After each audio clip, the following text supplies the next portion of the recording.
Untuk teman-teman pekerja migran Indonesia di luar negeri, saya mengingatkan bahwa teman-teman pekerja migran Indonesia di luar negeri juga punya hak untuk ikut serta di dalam pemilihan umum Indonesia yang akan memilih anggota DPR RI dan Presiden dan Wakil Presiden. Nah, untuk teman-teman Indonesia yang ada di luar negeri itu nanti hanya ada 2 surat suara, yaitu surat suara untuk memilih anggota DPR RI Jakarta 2, daerah pemilih Jakarta 2 yang meliputi Jakarta Pusat, Jakarta Selatan, dan luar negeri. Kemudian juga surat suara untuk pemilihan Presiden dan Wakil Presiden. Nah, kalau di Indonesia pemilu itu berlangsung secara serentak pada tanggal 14 Februari 2024. Nah, kalau di luar negeri itu biasanya berlangsung pemilu pendahuluan. Bisa dilakukan sehari atau 2 hari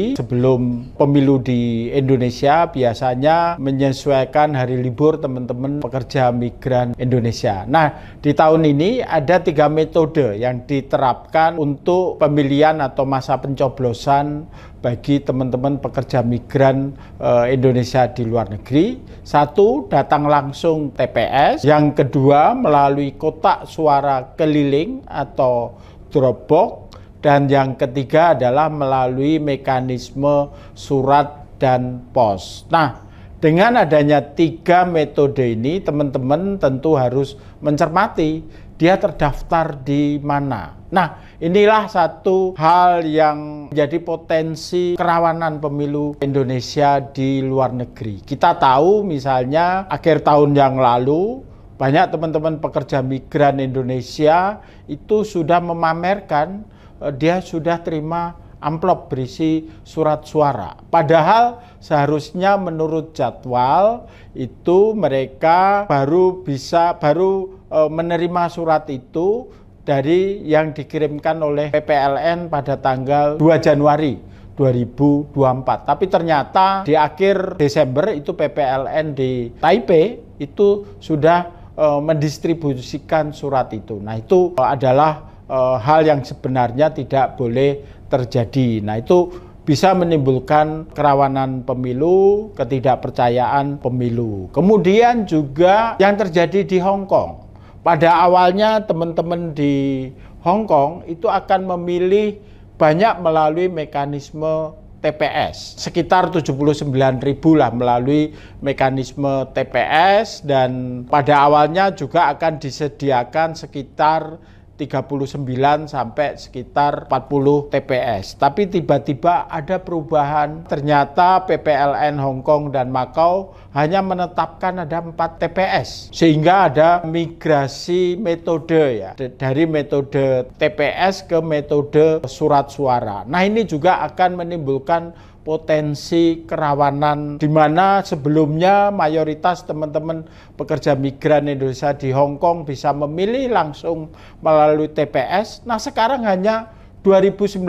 orang yang dipilih. Yang sampai sekarang belum transparan adalah bagaimana cara menentukan atau memilih mereka yang dulunya menjadi pemilih TPS kemudian dialihkan ke surat suara atau melalui pos, atau mereka yang tetap memilih melalui mekanisme TPS. Nah, ini yang saya kira menjadi satu perhatian dari Migrant Care. Jadi Migrant Care nanti di dalam pemilu Indonesia di luar negeri, kita akan memantau di Malaysia. Malaysia itu jumlah pemilihnya juga sangat besar. PPLN Kuala Lumpur juga akan menyelenggarakan melalui mekanisme TPS di sebuah gedung pertemuan umum karena KBRI merasa tidak mampu untuk menyelenggarakan itu di gedung perwakilan kita, di gedung KBRI. Mereka menyewa gedung pertemuan umum dan pasti akan banyak di situ. Juga akan melalui melalui mekanisme dropping box atau kotak suara keliling, akan datang pabrik-pabrik ke kilang-kilang, pemukiman-pemukiman, kemudian juga akan melalui mekanisme surat atau pos. Kita juga akan memantau di Singapura. Singapura juga menggunakan dua metode. Metode TPS itu akan diselenggarakan di KBRI dan metode pos atau surat. Kita akan juga memantau di Hong Kong, kemudian juga di Taiwan. Taiwan juga akan melakukan dua metode, yaitu metode melalui TPS dan melalui pos. Seperti itu. Jadi teman-teman pastikan untuk mendapatkan hak pilihnya ya. Teman-teman memastikan untuk mendapatkan hak pilihnya, kemudian juga memastikan dengan metode apa pencoblosan itu atau surat suara itu akan dilakukan, ataukah metode TPS atau metode pos. Dan mulai sekarang juga harus selalu mendapatkan informasi, karena metode pendistribusian pos itu dilakukan 2-11 Januari dan ini tenggat waktunya sudah mau hampir. Kemudian juga kalau belum terdaftar, teman-teman bisa memeriksa atau untuk memastikan teman-teman terdaftar atau belum, itu bisa melalui website di KPU ya. Kalau nggak salah dptonline.kpu.go.id.